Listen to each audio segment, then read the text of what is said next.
Hai Horas, apa kabar Anda pemirsa? Selama 24 menit ke depan kami menghadirkan berbagai kisah inspiratif dalam keberagaman budaya. Saya Agnes Sinambela, inilah Bingkai Sumatera. Jeratan narkoba pernah membawa ketidaktenangan dalam hidup Zulnaidi, seorang pria asal kota Medan. Hingga akhirnya ia tersadar untuk hijrah dan meninggalkan obat terlarang ini. Tidak hanya hijrah, ia juga memberikan lapangan pekerjaan bagi orang-orang di sekitarnya. Seperti apa sosoknya pemirsa? Berikut liputan selengkapnya. Jadi ketenangan itu nggak ada, banyak uang pun nggak jumpa, di rumah tangga ribut, di masyarakat pun kita jelek semua. Jadi ketika saya mempelajari kehidupan ini, larinya kita mendekatkan diri kepada Allah Ta'ala, kepada Tuhan. Selain itu nggak ada. Tidak mudah bagi seseorang untuk lepas dari pengaruh zat aditif narkoba. Pengalaman ini dirasakan Zulnaidi, seorang warga kota Medan, ketika ia pernah menjadi seorang pecandu narkoba selama lebih dari 5 tahun. Setelah merasakan dampak negatif narkoba dalam hidupnya, Zulnaidi memutuskan untuk bertobat dengan rutin mengikuti pengajian di Kabupaten Langkat, Sumatera Utara. Ia juga melanjutkan usaha bengkel cat mobil yang sudah dirintisnya sejak tahun 2009 dengan perasaan yang lebih tenang dan bahagia. Terlebih saat ini, usahanya lebih maju karena promosi yang gencar ia lakukan. Untuk mau bangun itu kan terutama ya susah, ya kan. Nah, dianggap orang nggak mungkin. Alhamdulillah yang namanya narkoba, sabu, ganja, minum-minuman, saya benci lihatnya. Kenapa saya pernah terjerumus seperti itu? Nah, kenapa nggak dari dulu saya jadi orang baik? Tidak hanya membuka usaha bengkel cat mobil, pria yang akrab disapa Budi ini juga memberikan lapangan pekerjaan untuk orang-orang di sekitarnya. Kini, ia sudah mempekerjakan 3 orang untuk membantu usahanya ini. Apabila orderan meningkat, ia pun menambah jumlah karyawannya. Rasa syukur ini dirasakan oleh Sutrisno, salah seorang pekerja yang bekerja di sini.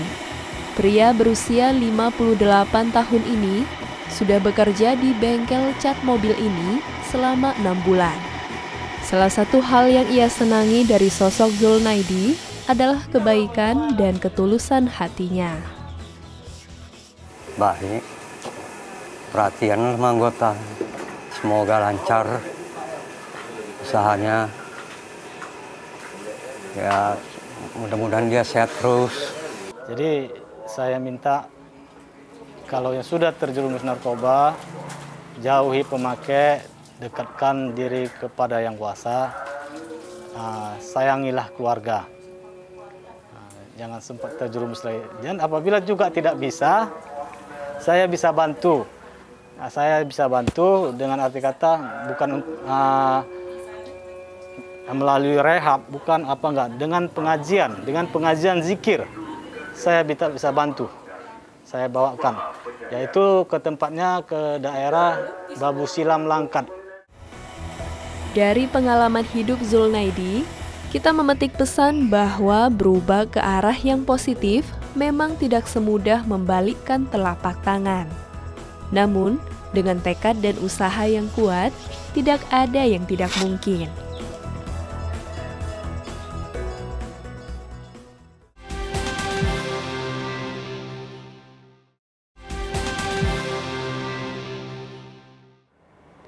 Untuk mendukung terciptanya lapangan kerja di tengah pandemi, komunitas Taruna Tani dan Muda Kopi Indonesia mengadakan pelatihan barista gratis di Kelurahan Tangkahan, Medan Labuhan. Pelatihan ini ditujukan untuk anak-anak muda yang ingin berprofesi sebagai barista. Para peserta belajar tentang ilmu dasar meracik kopi di pelatihan ini. Pandemi COVID-19 berdampak pada hampir semua lini kehidupan, termasuk sektor lapangan pekerjaan.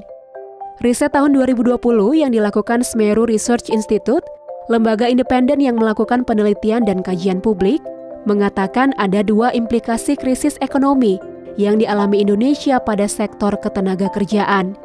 Pertama, jumlah pengangguran meningkat, lalu kedua, perubahan lanskap pasar tenaga kerja pasca krisis.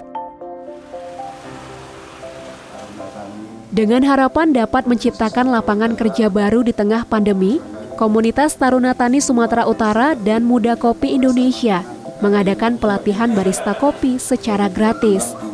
Pelatihan yang diadakan di Kelurahan Tangkahan, Medan Labuhan ini ditujukan kepada para pemuda Kota Medan dan sekitarnya. Taruna Tani Sumatera Utara dan Muda Kopi Indonesia menggandeng Karang Taruna dari kelurahan untuk mengajak para pemuda yang punya ketertarikan dan ingin belajar tentang kopi. Harapan kita untuk peserta ini yang pertama adalah mereka tahu dulu nih sebenarnya dunia perkopian, itu yang pertama kita support. Yang kedua adalah nanti lahir dari sini minimal mereka bisa bekerja ataupun menjadi tenaga pekerja di salah satu coffee shop, yaitu menangani bar ataupun barista. Itu harapan kita sebenarnya. Artinya kita memiliki peluang untuk bisa mereka kerja. Itu harapan kita. Insya Allah Muda Kopi juga akan menjadi jembatan untuk mereka, anak-anak didik kita di Muda Kopi juga kita salurkan ke beberapa coffee shop sahabat-sahabat kita yang ada di Kota Medan ataupun ada di luar Kota Medan. Muda Kopi Indonesia sudah mengadakan pelatihan barista sejak tahun 2018. Sejauh ini, ada sekitar 700 orang yang sudah mengikuti pelatihan barista dari Muda Kopi Indonesia. Darwis mengaku, hampir 90% dari mereka sudah menjadi barista kopi. Materi utama dalam pelatihan ini adalah ilmu dasar menjadi barista kopi. Para peserta diajarkan tentang cara meracik kopi, baik secara manual maupun menggunakan mesin espresso. Mereka juga mendapatkan pengetahuan tentang industri kopi dari hulu ke hilir.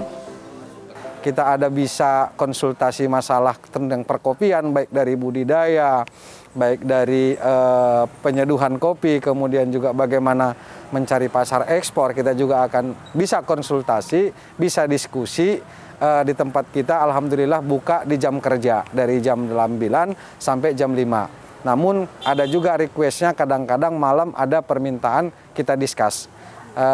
Lokasi kita ada di daerah Tembung. Dia punya tempat pelatihan sendiri, punya coffee shop, punya rooftop, tapi nggak berbayar. Nggak berbayar, datang aja. Kalau memang mau bayar ada kotak. Ada kotak di situ, bayar aja sendiri sesuai harga kopinya. Aryo Jagat Satrio, salah seorang peserta yang mengikuti pelatihan barista ini. Ia sudah cukup akrab dengan kopi. Aryo sendiri memiliki kedai kopi bernama Politik Kopi. Namun selama pandemi kedainya tutup secara fisik. Agar pemasukan tetap ada, ia menjual biji kopi secara online. Aryo datang ke pelatihan barista ini untuk mengasah kembali keterampilannya dalam meracik kopi.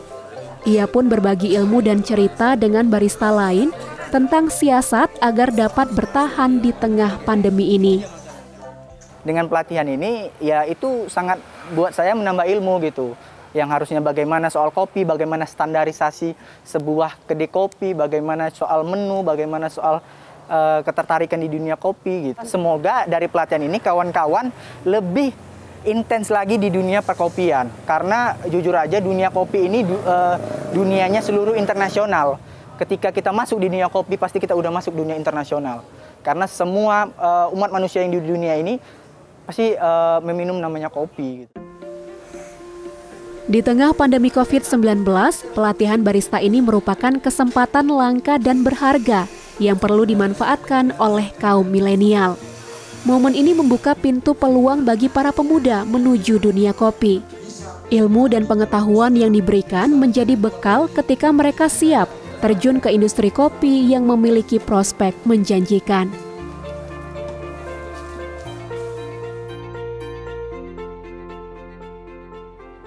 Pada masa lampau, pantai barat Sumatera Utara masuk dalam jalur perdagangan dunia. Kawasan ini menyimpan peninggalan bangsa asing. Nah, dalam liputan kali ini kita akan melihat bagaimana masyarakat setempat tetap menjaga warisan budaya leluhur dalam kehidupan sehari-hari mereka. Kami juga akan mengajak Anda melihat pesona pantai di kawasan ini. Samudra Hindia memiliki garis pantai sepanjang 66.526 km.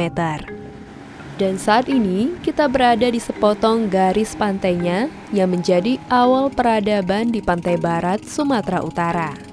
Inilah ladang permata, di mana para pelayar dunia berlabuh dan memburu hasil buminya seperti rempah dan emas.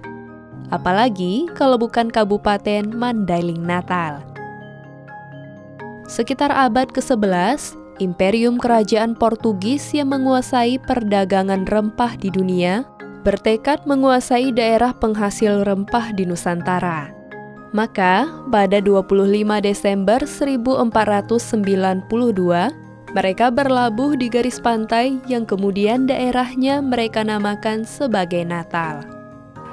Sisa peradaban bangsa asing di kawasan yang dahulunya menjadi basis pemerintahan Hindia Belanda di wilayah pantai barat Sumatera Utara masih dapat kita jumpai. Di alun-alun yang terletak di dekat pantai, terdapat sebuah meriam Raffles. Lokasi ini dahulunya merupakan bekas benteng yang digunakan kolonial untuk menghadapi musuh yang datang dari arah laut. Peninggalan lainnya adalah sejumlah benteng yang saat ini terdapat di tepi pantai dan pemukiman. Sejarah perdagangan dunia tersebut membawa corak baru pada peradaban di kawasan pantai barat Sumatera Utara. Sebagai pusat perdagangan, Natal menjadi begitu ramai, terutama ketika perkebunan kopi berkembang pesat di bumi Gordang 9. Untuk mengurusi pemerintahan dan perdagangan di sini, pemerintah Hindia Belanda mengutus Edward Douws Dekker atau yang dikenal dengan Multatuli untuk menjabat sebagai kontrolir. Jejak keberadaannya yang masih dapat kita jumpai saat ini adalah sumur yang dahulu merupakan bagian dari rumahnya. Rupanya, Dekker memiliki hati yang begitu halus. Ia tak sanggup melihat penjajahan yang dilakukan bangsanya pada orang-orang pribumi. Ia lalu menuangkan kegelisahannya dalam buku berjudul Max Havelaar atau Aku Sudah Banyak Menderita. Pemikirannya telah mendorong lahirnya politik etis atau balas budi yang seharusnya dilakukan pemerintah Belanda untuk kaum pribumi yang tanahnya mereka jajah. Kebijakan itulah yang akhirnya membuka pintu pendidikan di Nusantara. Natal tidak hanya menjadi pusat perdagangan, tetapi juga pusat pendidikan di kawasan pantai barat Sumatera Utara. Dari Kecamatan Natal yang memiliki potensi wisata sejarah dan budaya, kita kemudian menyusuri garis pantai Samudra Hindia yang secara administrasi dipecah dan menjadi Kecamatan Muara Batanggadis. Di sini terdapat pemukiman tradisional yang dahulunya juga pernah berdiri sebuah kerajaan kecil. Kalau sejarah desa Batumundom inilah masuk desa kerajaan.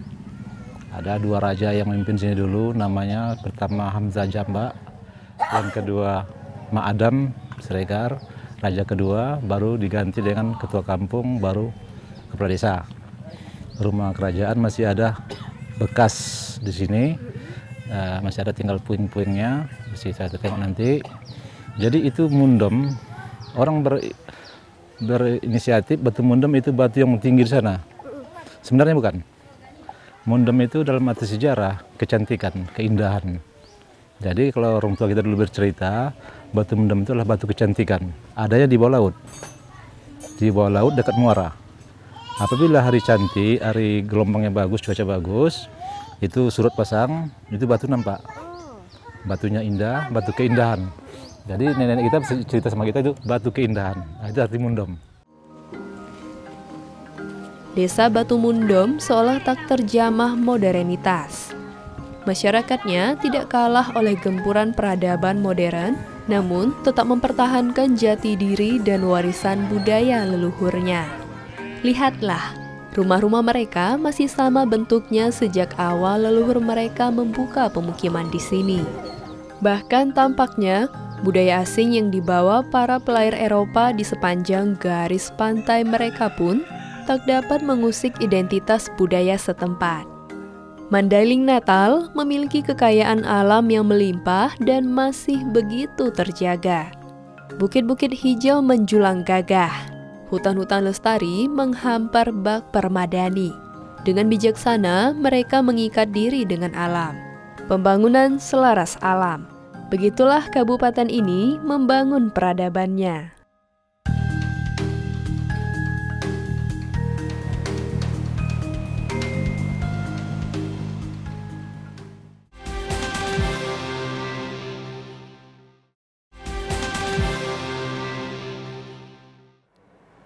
Atika Winari Putri, sosok muda penggerak pendidikan asal desa Batu Melenggang, Kabupaten Langkat. Dengan segudang prestasi yang ia miliki, Atika mendirikan sebuah taman baca dan membangun kembali Yayasan Jamaiyah Mahmudiyah di desanya. Kini Atika juga mendirikan rumah tahfiz di yayasan tersebut. Berikut liputannya dalam segmen Sekitar Kita.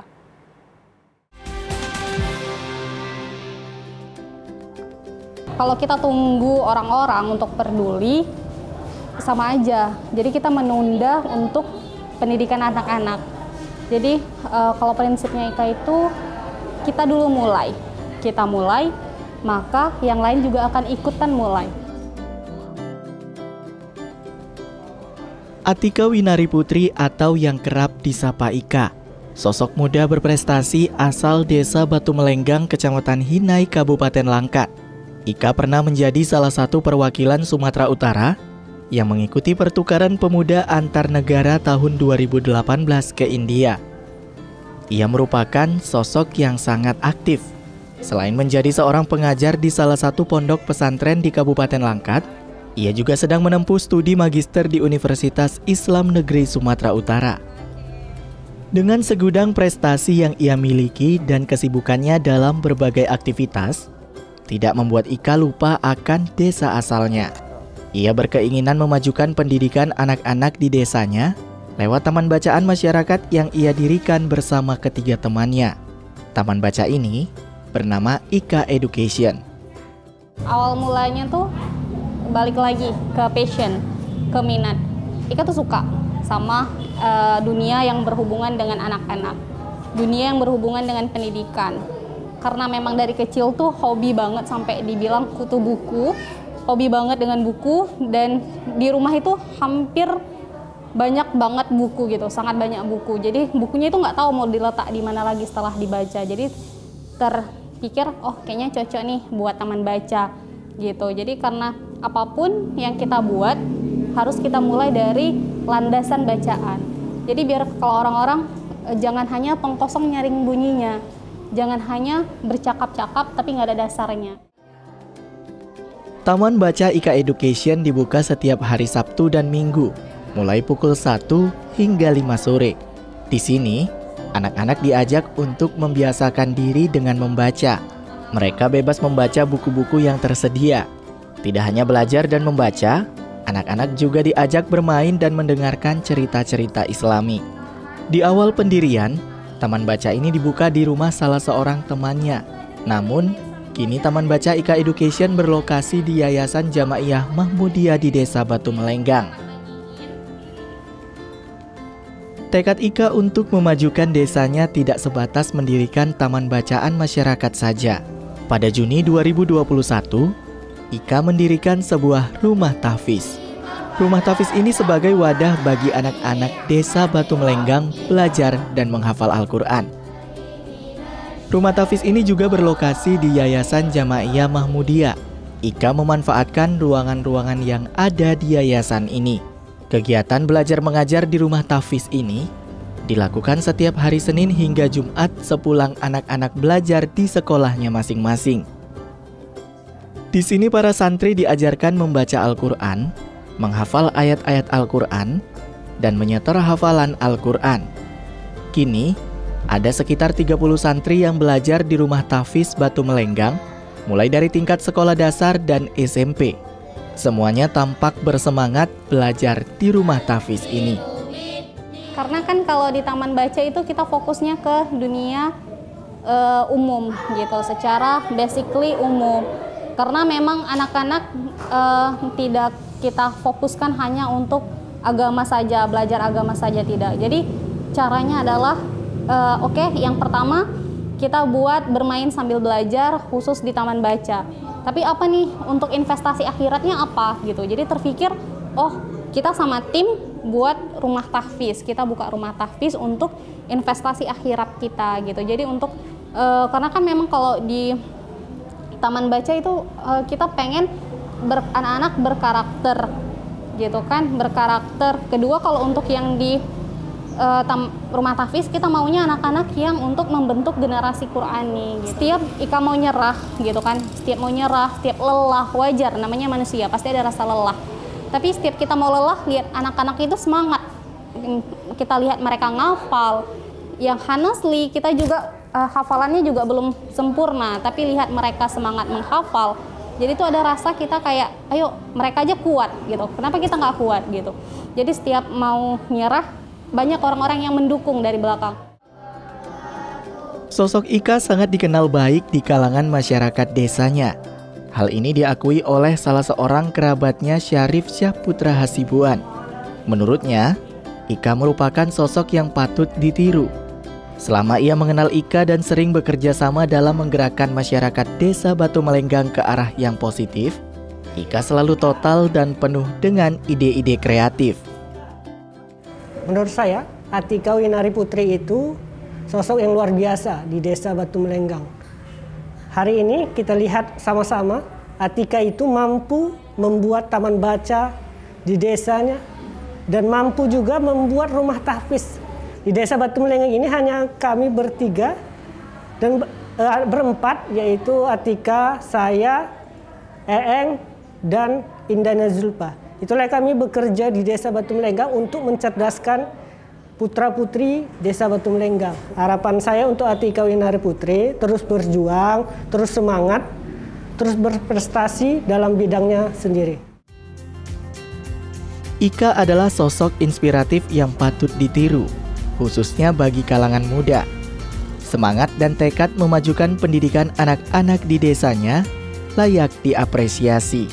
Semoga negeri kita semakin maju dengan hadirnya sosok-sosok seperti Ika.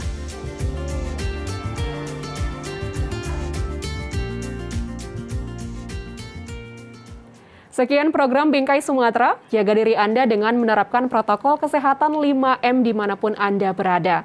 Memakai masker, mencuci tangan pakai sabun dan air mengalir, menjaga jarak, menjauhi kerumunan, serta membatasi mobilitas.